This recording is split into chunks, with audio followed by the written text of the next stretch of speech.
Will you বসাবো নাকি won't you বসাবো? ইয়েস, ইম্পারেটিভ সেন্টেন্স যদি ডু নট এবং নেভার দ্বারা শুরু হয় তাহলে তুমি উইল ইউ বসাবো নাকি ওন্ট ইউ বসাবো, তুমি কনফিউজড হয়ে যাও। কেমন?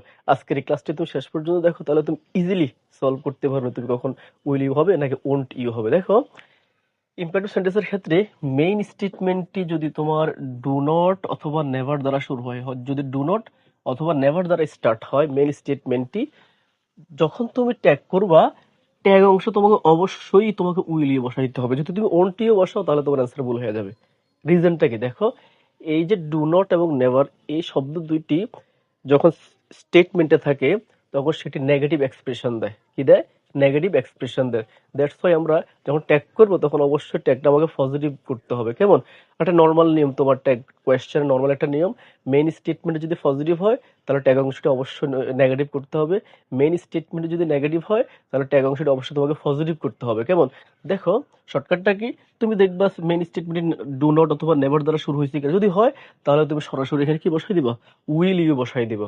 তুমি যদি এখানে ওন্ট ইউ বসাও তাহলে তোমার অ্যান্সার কিন্তু ভুল হবে। দেখো এক্সাম্পলটা, do not hate the poor. হ্যাঁ, তাহলে যে ডু নট দিয়ে তোমার মেইন স্টেটমেন্টটা শুরু হইলো, তাহলে তুমি কি করবা? সরাসরি তুমি এখানে উইল ইউ বসাই দাও।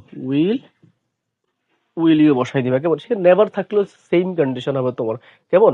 তুমি কিন্তু এখানে ওন্ট ইউ করতে পারবে না। তাহলে তুমি দুটো জিনিস মাথায় রাখবা কি, তুমি যদি দেখো মেইন স্টেটমেন্টে ডু নট অথবা নেভার আছে, সেই ক্ষেত্রে তুমি কি করবা? উইল ইউ তুমি অ্যান্সার করে দিবা। কেমন? আশা করছি তুমি ক্লাসটা বুঝতে পারছো। ধন্যবাদ।